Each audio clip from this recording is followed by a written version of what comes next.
Talofa, ya o le aso lulu nei aso sfulma le lua. O le masina o novema lua afe lua sulma lima. Ya o lea ua afa tonu le tula sulma tasi samo nei. Ya ma yenta tonua. Ya o lo manu ia so tatu watunu iso o se tu le larolangi o mafuta mai ai. Ya ai mai se ya matou o lo o a faamuli atu ya po iso tatu watunu i samo nei ma lo se fu manuia. O le aso sfulma lua nei o novema se aso ta ua fo i tono so matou ainga i le atoa i o le se fulu tausanga o se o fine lea pepe ia o le ma pepe na se fulu tausanga i le so ya o pepi kaloni sila to a rupi hunt mau hunt ya vi ia le atua i tausanga fo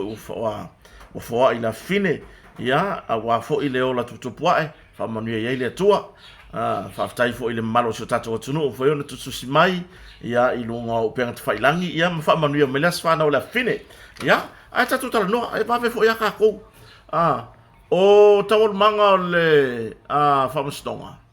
e pei ona iai ia le mata upu fo ia le ungali i whai porkalame i le la porkalame o whai ngoina o le maota o Samoa mavi inga ya lea na whapeona tutu la i lumon whamastonga i le aso nafi i le aso lua le aso lea nafi aso lua sfumartasi o le masina le nei ya ma o lea ua iai le tūlanga ua toe tolo pōnu ta upu mor whamai aina mai o susu engan tanga luenga malo le malo po le ofiso leo leo ya ai na le iai se tūlanga te e na i le tanga luenga leo leo ia le tūlanga i le foi nei le talo sanga a le tu te te po le tu lo ia i la ua whapeona mo ria mata upu lea ia ina ua talo sanga ina e wha au la por kalame ia mo le la ua por kalame masani piona masani ai ia mai ela se polo inga malo si whamstonga ina ia awalawani toi whaiani whaasalaunga ia a fia ai leo lo tangi mata upule nei ia pole to farva imlai asiata ia ma tangata lau tele wani to ia nisio fasala lau ngai faono afia ai ia finangalo o tangata lau tele so tato tunu ia le ala wa to tolpo tunu ta upule le so luol va so fo e to vala awa i lumor fam snonga la so luol va so fo pe la so sumar vat to vala awa i lumor fam snonga fa tu malo ia ai ele fama wina se tali ele fa mawina se tadi ila uale nei e tu sai ma molianga ale tu leo leo ia fa sanga ya tila wa ona ele fa mai aina mai ia mata upu ale tu leo leo po le faila ale tu leo leo ia o tu langa la na wa yai ia na va ya na fine le tu langa fo i ile a wai o fai pure o fa ta numero tolu ia ile molina tu le po le fa fiao escort atu le fai pule o falata numero tolu ia po le to fale ala i pule rimonia yafi ia le ungali ile tono pot famsino ia pela tu la na ai na ila u tu singa no fai atu nafi i lunga proklame wa le fa tanga fai proklame le ungali ile po le tiole po le la u le proklame fai ngoina ole maota Samoa ma vi inga ia ola ulu in vai atu ai fa mon mole se fasilia tu la va ta yo le tuangai wa le ava no le le la te fatala no male ta yo le o le tuangai ia ko ingo stui se fasilia ku la va ai e winga tu la fono le wa te bitonu wa fa nga malo tu le pa male ta pipi le na ia tu la fono le le criminal libel le o le defamation le fo yo lo ia inicio modi le fo yo modi ia sei o leva no le leila le wa le ya se nga ta pisa mai ai se ilo fa ya kwa ile sunga tu le pa o le ale me nga le nga ko au mai de defamation po le ale me nga le ko au mai le ia mo ya nga le po le va nga le tu la fono i lalo le o sori nga tu la fono o le ala va nga i nga i ku le va nga fo le recibo ia a le bunga fa talanga se ilo fasili malua fesiringia ia le foi sa vea ma pale mia ile na tai se fesiringia toina po le aso no fina ngalo e winga ile mata upule lea o lo o moria ine o rua po le ale mea na lai ona au mai lalo a fa pe lo e fa fotu le pa na ala na au mai lalo ole a vea mamata upo so nga tu la fon ona oni o se tulanga fo ilea o tele tau fa le anga me pena le lo la pe kaunga e kaunga so sangi fo ko inga ya ki o rua ina ya ta ofi le toe so ona la lafo fa mtalanga ai ma se le tulanga fo ilea o leita ona la lafo ila ia o fa mtalanga ele longo mali e fa fonga na tunu mai ia ile baba ai na fi le appearance fo ya le ngali i le whaamsinonga. Ia o se tūlanga fo i nei ele ia ia nisi na o latou fia fo i lea mawatu e lango lea wha moe. Ona i ele tatu nunga lea tunu. E le ama se fia rue lango ngi mea ngi porkalame whapea. E saua i le ia tulo wa a inga o ila ua ai ila ua bavai. Ele ia nisi o lea tunu na mwhoiona watu e lango lea le la wha moe. Ona o le tūlanga fo ile le pe e a kia waia ala ta no we eta walu e lango le fa mo lea po kia lu avela lango ku so o le vale o kia lu lango ia le au le mafau ku so bu sa nga walu lango le mafau ia le ala e tolo atu wai o le irita no sanga ai fo nei ale tu ia por lo ia ila one e fia tu ai sa mo Australia i lunga mo me saki fa fo mai ia na mai dola ia le tau na mai fo ele tanga wenga leo ele fa tonu fo ele tanga wenga malo ai ei mata upo au mai leo tu langa o fo nei o tu langa i fai unga fo ina fai e au mai support ai te ena o tu langa le awan me monia ia tato o mai mata upo ia pekina mal mata upo ia mai fea le ana no fo ai sa monei se ia mai ata ul mangon mata upu nei ia la mata upu na taimi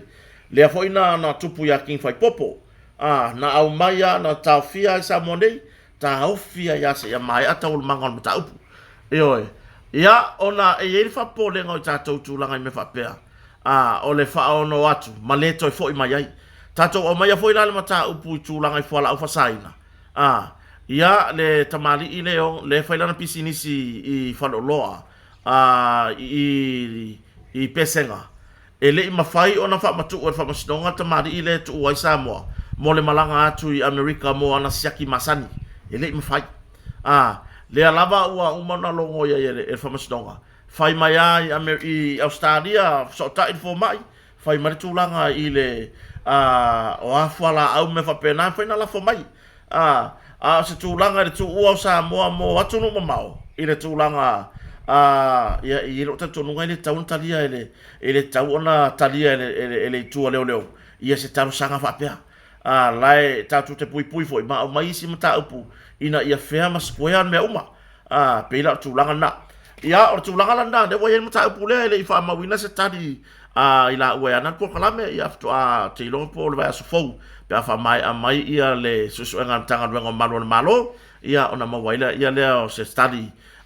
por ale tali ila ua nei mo rianga ta wala mai la loia ai na mai tawina se fam talanga mai tonu fam stonga e pe ona reportia sa le ma fai ona respect le tamali i ya saia ia le tulanga fo i o le mamalu fam stonga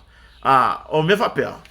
ya la va fe la ngo mai Australia le mekele o ka se malo losio tu la fono man mamalu ai o mai ngi pi kam fai fo le pe ya o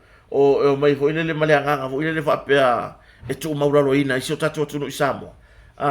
nga saka kaunga ui umanga me i langa loia e fai lo sa loia e te le tu tautala i tono fa mstonga se ivanga na u vala u sa mo ni mau fa toa e tautala o mea uma e ui la loia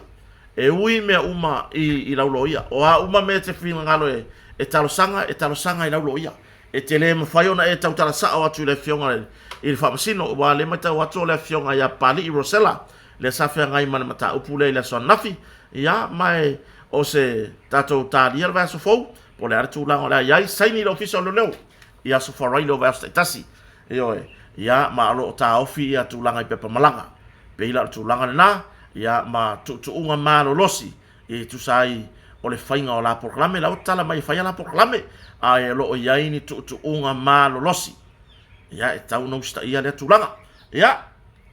o le se tato mta upu man whamastonga, o le mta upu lea whale halili, i le tangi, pe ona whaasanga i le sui pāre mia, ia toi lupe, ona semo pomonuku, ia, lea lana tangi, ia i le sui whaia ina, o le vanga whau whaia puipuia ia tau tangata. Ia, ma vato ai ruma whamastonga. Ia, nau mai le whai ungan whamastonga, nau mai le polo ingan whamastonga, lava ia sotu ana yatu. Ina ia whaasalalau, mai fitu aso e whaasalalau ai runga o tala masani i runga o pengata whailangi, ma whaasalalau whalau e tele ai. Ua maea o na whaise teu te unga i le vāo i la ua nei. Ai peitai, i le whai unga la valvea son tenei.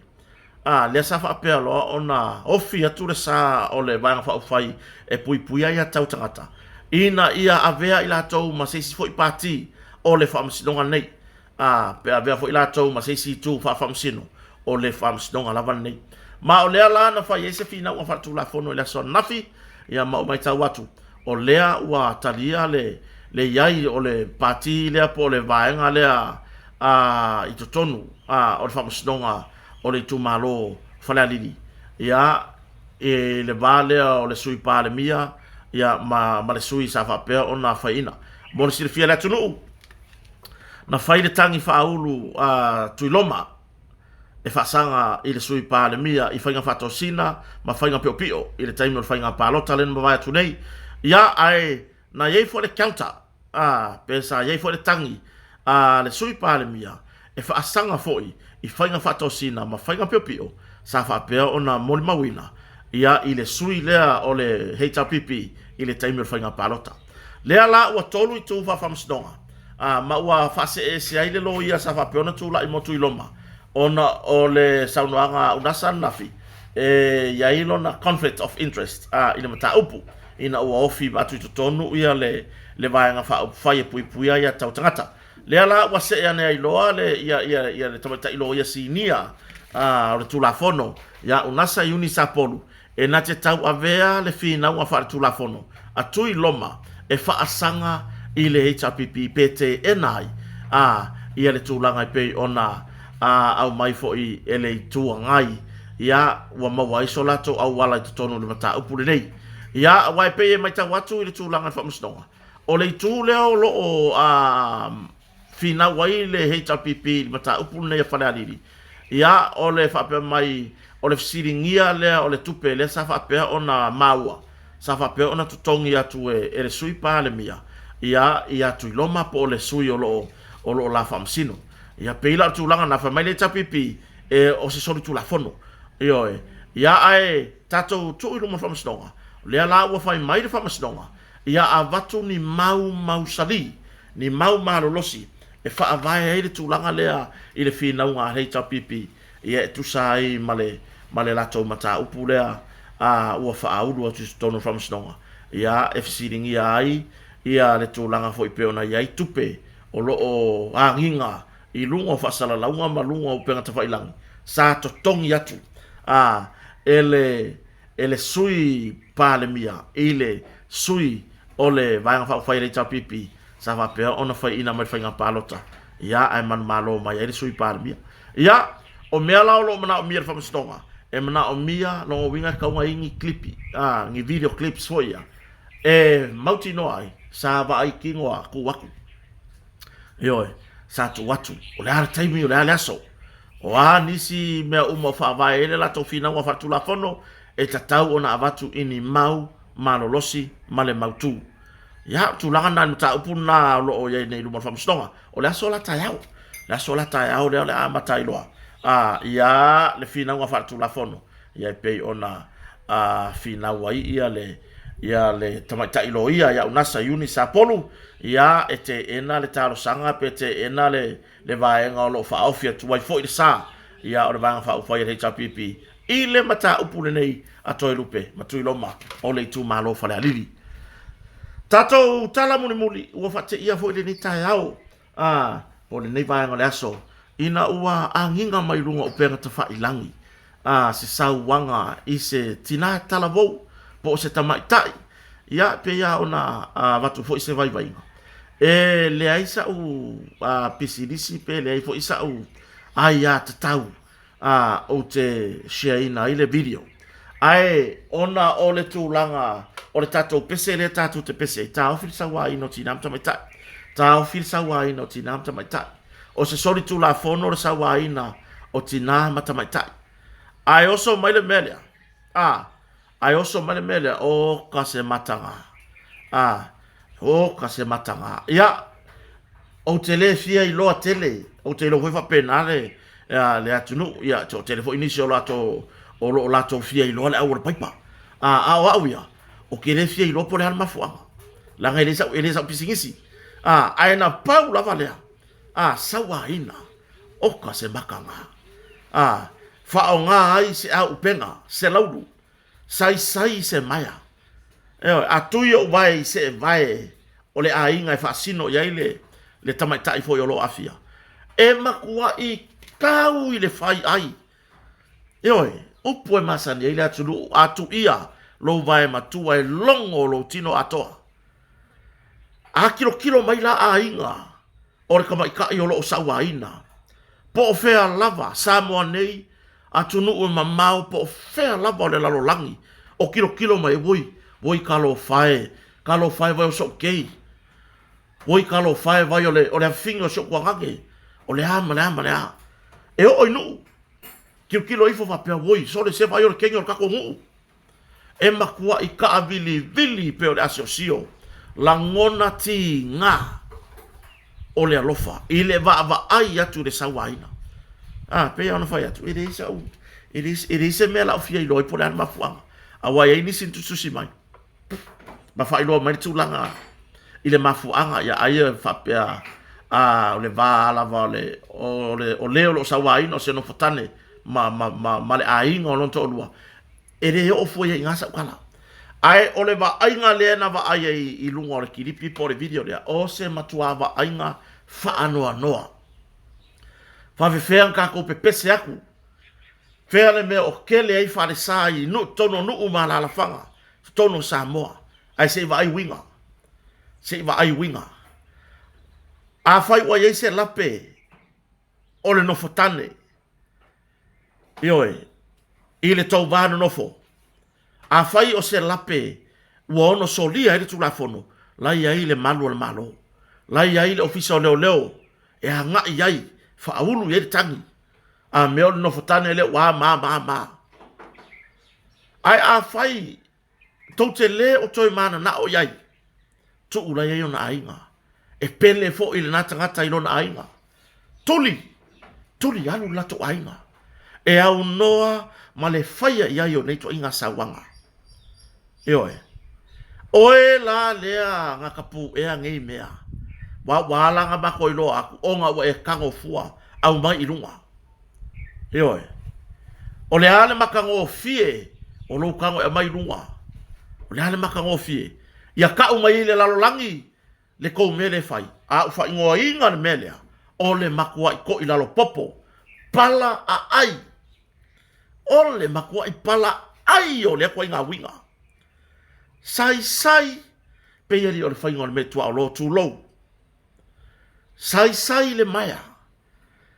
i loa le yaku le kuinga le lo makua le ulu se lau kau mawhai o oki karinga o oki le ulu sasa le lau papa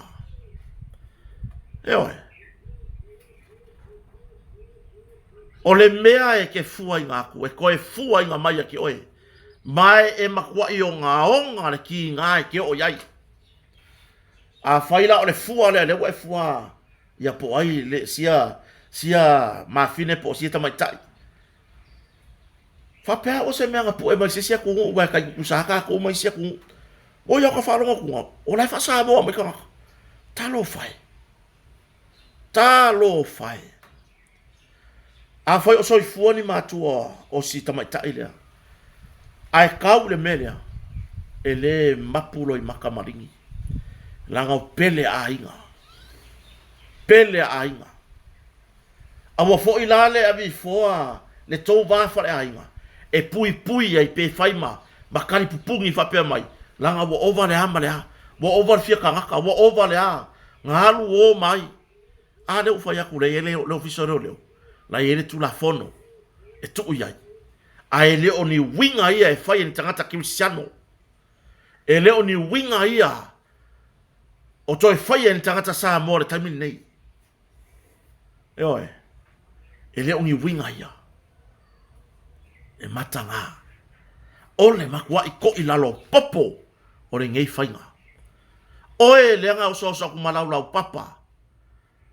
talo sia ia tanga ima ia ina fionga le ko mesina e talo sia ia sila ifo ia ina mtanga luengo malo le malo talo sia ia tiro ifo ia ila tou fo ina ia to manga mo e popo ngatia wal me mboni ia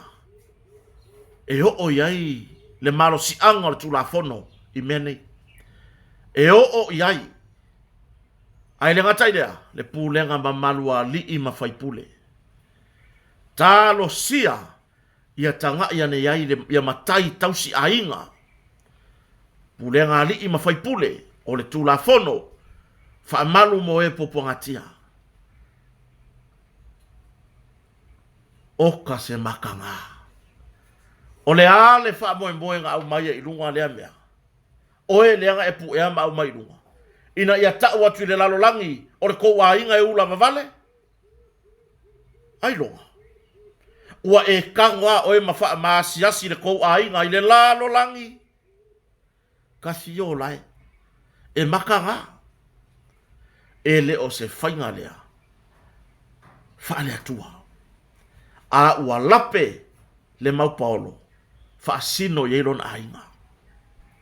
fa sino yeilon ainga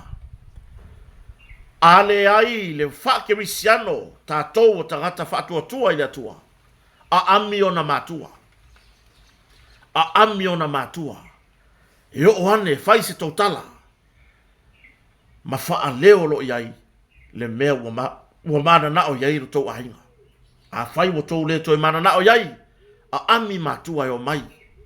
fai se totala sa fa fai le lalo matala noa so le pule fa le mata upu i tu manga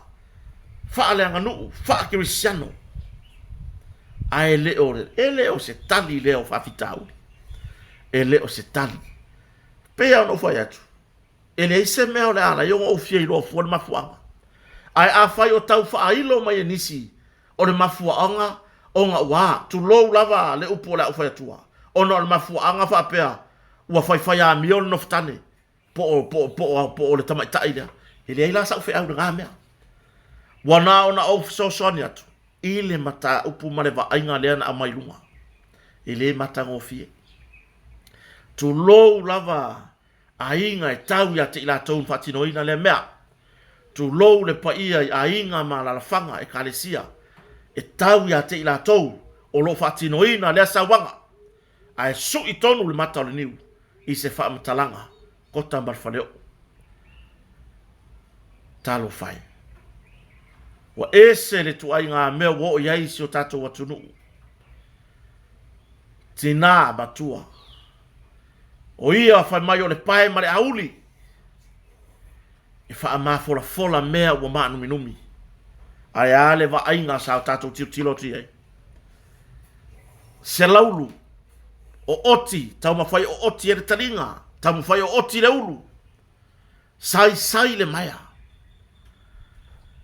fea ea oe le tina i lou whaalupenga o le tūlanga na ia o se whaasoa na ne vaengo le aso wa mawhai na wina atu tātou talanoanga ne vaengo le aso o no le lango sua ia ale tātou company ale motonga a wane ngalo si o tātou watunu ia na alu tātou whapitoa le nawa i lunga o pera te whailangi ni Facebook ia le tātou whapitoa a nga i masiasi ai ia ona e tusi mai le po le ase o loa o emna o mia a tātou lau piliati fou lava lea walu i le whaafe lima se lautala o le nā ua iei lava i tutonu ma le whaapiina ioe to so tai mai kota mo se si fatan longa tato o loi motonga fa tai le fionga fa longa e rupi matasila man fartua ya fu mon sufari e mon netemi fa so foia man wianga luenga to ne yaso